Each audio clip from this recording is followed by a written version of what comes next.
Hello friends, commodity and forex market में आपका स्वागत है। तो चलिए डिस्कशन स्टार्ट करते हैं कि अभी आने वाले आज के लिए और कल के लिए कैसा मार्केट रह सकता है। उसके लिए अगर आप देखेंगे तो दो तीन चीज़ भी इम्पोर्टेंट हुई है। जैसे कि जो गाजा में सीज फायर के लिए टॉक हो रही थी, उसका कोई बिना डिसीजन निकले ही इन हो चुकी है। और जो एक लेटेस्ट अपडेट्स आ रहे हैं उसमें ईरान ने ये कहा है कि ईरान अभी इजराइल के ऊपर डायरेक्ट अटैक नहीं करेगा, थोड़ा सा वेट करेगा, उसके बाद वो करेगा। तो बेसिकली जो वार की टेंशन थी, वार की टेंशन वो खत्म हो चुकी है। इसीलिए अगर आप देखेंगे तो कमोडिटी मार्केट ने भले कुछ रिएक्ट किया था, लेकिन अभी इक्विटी मार्केट ने पूरी दुनिया के ही वार रिलेटेड कोई सा भी रिएक्शन नहीं दिया था। उसका रीजन शायद उनको बड़े प्लेयर्स को पता था, इसीलिए उन्होंने ज़्यादा रिएक्शन नहीं दिया था। तो अभी वार से रिलेटेड जो भी न्यूज आती है तो बहुत ज़्यादा उसमें फर्क मार्केट को नहीं पड़ेगा जब तक रियल वार स्टार्ट नहीं होगी। क्योंकि कई बार ऐसा हुआ है, ईरान ने बोला है कि हम वार करेंगे, लेकिन वो डायरेक्ट वार में नहीं जा रहा है। तो जब तक वार अब स्टार्ट ना होगी तब तक मार्केट उसको सीरियसली नहीं लेगा। क्रूड को भी देखें तो क्रूड भी इसीलिए काफ़ी अच्छा फल दिया है। और गोल्ड सिल्वर का अगर आप देखें तो गोल्ड सिल्वर में भी ऊपर से प्रॉफिट बुकिंग जब से सीज फायर का टॉक खत्म हुई है और ये हुआ है कि ईरान ने भी एक सिक्योरिटी के रूप में दी है कि अभी वो अटैक नहीं करेगा डायरेक्ट। तो उसके कारण से ही काफ़ी अच्छा रिस्पांस मिला है। नेक्स्ट जो अभी इम्पोर्टेंट है, लेवल्स मैं आपको बता दूंगा, लेकिन उसके लिए अगर आप देखेंगे तो दो तीन चीज़ें हमें करंट में जो चल रही है उसके लिए जानना जरूरी है। उसके बाद नेक्स्ट अभी जो सबसे इम्पोर्टेंट है वो है जैक्सन हॉल की मीटिंग। जैक्सन हॉल में कल अगर आप देखेंगे तो फेड चेयरमैन पॉवेल की स्पीच है, वो भी 7:30 बजे के आसपास। तो स्पीच में एक्चुअल में होता क्या है कि सभी जितने भी वर्ल्ड के गवर्नर्स हैं तो सभी अपना व्यू रखते हैं कि हमारी इकोनॉमी कैसी चल रही है और नेक्स्ट 1 ईयर के लिए हमारे क्या प्रोजेक्शन रहेंगे। तो उसमें जो आपको इम्पोर्टेंट सुनने के लिए लायक होगा तो उसमें आपको सबसे ज़्यादा फोकस रखना है। वो किस चीज़ पर फोकस करते हैं। अगर वो ये बोलते हैं कि हमारा इन्फ्लेशन डाउन रहेगा, इकोनॉमी अच्छी रहेगी और हम रेट कट ज़्यादा करते हैं, ये अगर तीनों चीज़ें होती हैं तो मार्केट के लिए बेस्ट सिनेरियो होगा, तब मार्केट रैली करेगा। अगर वो किसी भी एक चीज़ को बोलते हैं कि अभी हम डेटा डिपेंडेंट रहेंगे और उसके बाद ही रेट कट करेंगे, अभी जो डिसाइड हुआ है कि सितंबर में रेट कट हो जाएगा तो सितंबर में रेट कट कर देंगे, उसके बाद इलेक्शन के बाद ही एक रेट कट होगा। लेकिन अभी जो मार्केट एंटिसिपेट कर रहा है वो ये कर रहा है कि सितंबर के बाद जितनी भी नेक्स्ट मीटिंग होगी सभी 25 बेसिस पॉइंट का रेट कट होगा। तो उसके अकॉर्डिंग अगर मार्केट का देखें तो मार्केट अभी ये बोल रहा है कि फेड ज़्यादा रेट कट करेगा, तो वही चीज़ वो मार्केट सुनना चाहेगा। अगर इन सारी चीज़ों में से कुछ भी नहीं होता तो फिर मार्केट में काफ़ी ज़्यादा नेगेटिव रिएक्ट आएगा। अगर चेयरमैन ये बोलते हैं कि अभी भी हम डेटा डिपेंडेंट हैं, तो फिर मार्केट में काफ़ी बड़े फॉल भी आ सकता है। मोस्ट ऑफ द टाइम देखा गया है कि 2 से 3% का मूवमेंट वर्ल्ड मार्केट में आता है, खासतौर पर कमोडिटी मार्केट में। तो कल की मीटिंग के लिए आप जरूर ध्यान रखिए, कोई सी भी पोजीशन बनाने के पहले एसएल कंटिन्यू रखिए। और अगर आपको पोजीशन अप साइड में भी है तो भी आप एसएल को ड्रिल करते रहिए। करंट में अगर आप देखेंगे तो चलिए लेवल्स पर डिस्कशन करते हैं। लेवल्स के लिए देखें तो गोल्ड ने जो हाई बनाया है 23 25 31 के आसपास, जो कि अपना टारगेट भी था। जो वीकेंड के वीडियो आई थी तो वीकेंड में अगर आपने देखा होगा तो मैंने बताया था कि जैसे ही ये 2480 के ऊपर निकलेगा तो फिर 2510 तक जाएगा और 2510 के ऊपर जैसे ही जाएगा तो फिर इसका नेक्स्ट टारगेट होगा 2531। करंट में अगर आप देखें तो इसने यहाँ पर रजिस्ट्रेशन लिया और फिर डाउन आया। और अगर करंट में भी देखें तो काफ़ी एक बड़ा फॉल दिखा रहा है। उसका रीज़न यही है कि मार्केट अभी या तो डरा हुआ है या फिर उसको पहले से ही पता है कि कुछ न कुछ गड़बड़ होने वाला है। इसलिए कल भी अगर आप देखें तो कंटिन्यूसली अब लोअर हाई और लोअर लो बनते जा रहे हैं। और अभी अगर करंट लेवल पर भी ब्रेक कर देगा तो फिर 2480 तक इसके जाने के चांसेस हैं। अगर ये लेवल ब्रेक करे तो 2472। अगर इसके नीचे जाता है तो मोस्टली मार्केट का भी जो जाने के चांसेस हैं 2460 से लेके 2450, ये अब इसका बड़ा सपोर्ट बनेगा अगर ये जैसे ही 2472 ब्रेक करता है। अगर यहाँ पर ही काफ़ी इंपॉर्टेंट सपोर्ट के आसपास है तो अभी सपोर्ट जैसे ही अगर ब्रेक कर देगा तो फिर ये डाउन जाता रहेगा।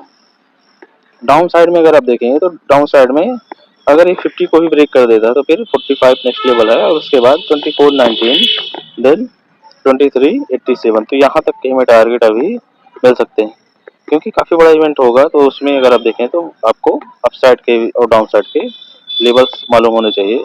अगर यहाँ से सपोर्ट लेगा तो फिर इसका नेक्स्ट जो लेवल होगा 2509 25-20 के आसपास फिर से हेडर लेगा। अगर किसी भी रीजन से ऑल टाइम हाई को ब्रेक करता है तो फिर हमें जो अपसाइड का टारगेट मिलेगा वो फिर 2556, देन 2586, देन 2616, यहाँ तक के भी टारगेट आपको फ्राइडे तक में मिल सकते हैं। तो ये रहे दोनों साइड के लेवल्स। M6 में अगर आप देखें तो M6 के लेवल आप नोट डाउन कर सकते हैं, लेकिन मोस्टली आप प्रेफर करिए कि कॉमर्स के लेवल से ही ट्रेड करिए, क्योंकि M6 में यहाँ पर अगर आप देखें तो अप साइड और डाउन साइड भी लेवल्स कई बार डिफरेंट होते हैं, लेकिन आप लेवल्स को नोट डाउन कर सकते हैं या फिर इसका स्क्रीनशॉट ले सकते हैं। सेम सिल्वर के लिए अगर आप देखें तो सिल्वर गोल्ड के कंपेयर में थोड़ा सा स्ट्रांग दिख रहा है, क्योंकि इसमें जो फॉल भी आ रहा है तो ज़्यादा फॉल आ नहीं रहा, और ये बेसिकली रेंज में चल रहा है, तो रेंज में आप इसको ऐसे ही घूमने दीजिए। सिल्वर में ज़्यादा कुछ ट्रेड नहीं बन रहा है, अगर ट्रेड भी अगर आप लोड लेना है तो 200-300 पॉइंट अप डाउन में आप प्ले कर सकते हैं। इसके लिए अब जो बड़ी रेंज बनेगी वो बनेगी 2920। अगर 2920 ब्रेक करेगा तो फिर हमें डाउन साइड का जो फर्स्ट टारगेट मिलेगा वो 29, देन 2985 से लेके 2980, देन 2860, और उसके बाद जो काफ़ी बड़ा इसका सपोर्ट होगा 28.30 से लेके 28.05। तो ये यहाँ तक ही मैक्सिमम भी जाएगा। अगर ये लेवल ब्रेक हो जाए तो फिर हमें 27.83 और फिर 26.96 यहाँ तक के लेवल्स मिलेंगे। अप साइड में देखेंगे तो अप साइड में जैसे ही फर्स्ट जो इसका रेजिस्टेंस है वो अभी 2970 के आसपास रेजिस्टेंस फेस करेगा। 70 से लेके जो इसका इसने प्रीवियस हाई बनाया था वो बनाया था 2995 के आसपास। तो 2970 से लेके 2975 तक आप इसका अवॉइड करिए। अगर ये लेवल ब्रेक हो जाता है ऑल टाइम हाई तो इसका नहीं है, जो भी रिसेंट हाई बनाया इसने, तो फिर हमें अपसाइड का टारगेट मिलेगा वो मिलेगा 30.40 से लेके 30.63। और अगर ये लेवल ब्रेक हो जाए तो फिर हमें 31.30 से लेके 50 के बीच में रेजिस्टेंस है, और अगर वो भी ब्रेक होगा तो फिर हमें 31.77। तो ये रहे आपके गोल्ड और सिल्वर के अपसाइड और डाउन साइड के टारगेट। एमसीएक्स के लेवल्स को भी आप नोट डाउन कर सकते हैं, लेकिन आप इसमें ट्रेड्स जो है तो कॉमर्स के लेवल से ही करिए, क्योंकि वही ज़्यादा एक्यूरेट होते हैं। लेवल्स के लिए आप नोट डाउन करके या फिर स्क्रीनशॉट ले सकते हैं। इसके अलावा अगर आप देखेंगे तो क्रूड में जो हमने सेल किया हुआ था, तो सेल करने के बाद काफ़ी अच्छा एक डाउन साइड में भी इसने टारगेट दिया। मैंने जो सेल रिकमेंड किया था वो रिकमेंड किया था 25-20 के नीचे, यहाँ के आसपास 25-20 के नीचे जैसे ही हार्मोनिक पैटर्न में सेल एक्टिवेट हुआ था तो फिर हमने सेल किया, और वहाँ से अगर आप देखें तो काफ़ी ज़्यादा इसने फॉल दिया, और इसने दिया लगभग 20 के आसपास, तो लगभग आपका 500 पॉइंट्स के आसपास का प्रॉफिट हुआ।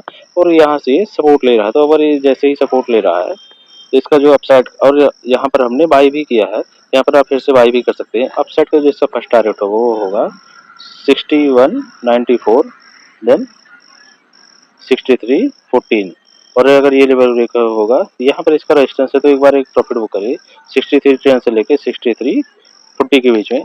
और अगर 6340 ब्रेक हो जाएगा तो फिर हमें अपसाइड का जो टारगेट मिलेगा 6460 से लेके 6600, यहाँ तक के हमें टारगेट मिल सकते हैं। इसके अलावा कॉपर का अगर आप देखें तो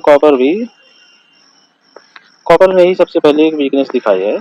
यहाँ पर अगर आप देखेंगे तो बार बार अप साइड और डाउन साइड के दोनों साइड के लेवल्स में ट्रेड कर रहा है, लेकिन ये लोअर हाई और लोअर लो बनाने लगा है। तो कॉपर का भी अगर आप देखेंगे तो कॉपर अभी, लेकिन जो इसका हमने एसएल बताया था कि 9793, उस एसएल को हिट नहीं कर रहा और अप साइड भी ऊपर ज़्यादा नहीं जा रहा है। कॉपर भी अभी आप इसको रेंज बाउंड भी मान सकते हैं। तो जैसे ये 796 का लेवल ब्रेक होगा तो फिर हम इसमें सेल भी कर सकते हैं। अप साइड में आप इसको 807 के ऊपर ही बाई करिए, तभी आपका अच्छा पॉइंट मिलेगा। या फिर आप इसको जो इसने हाई बनाया है 809 के लेवल को ब्रेक होने दीजिए। अगर ये लेवल ब्रेक हो तो फिर 819 और देन 893, यहाँ तक के हमें टारगेट मिल जाएंगे। तो ये कॉपर और इसके अलावा एक नेचुरल गैस का देखिए, नेचुरल गैस मैंने कई बार रिकमेंड किया था कि जैसे जब तक ये पूरा एरिया रेजिस्टेंस एरिया को ब्रेक नहीं करता है 192 से लेके 191 और 192 का एरिया, तब तक आप उसको सेल ऑन राइज करते रहिए। तो सेल ऑन राइज में ही जिसका फर्स्ट टारगेट था वो था 190 179, इसको इसने हिट किया और नेक्स्ट टारगेट जो था 177 उसको भी हिट किया। और अगर आप देखें तो सपोर्ट पर है, अगर ये सपोर्ट ब्रेक हो जाएगा तो फिर इसका नेक्स्ट टारगेट आएगा 165 और अगर वो भी ब्रेक हो तो 157। तो ये रहे complete analysis gold, silver, crude oil, natural gas और कॉपर का। तो दोस्तों कैसी लगी आपको video, like share subscribe comment करके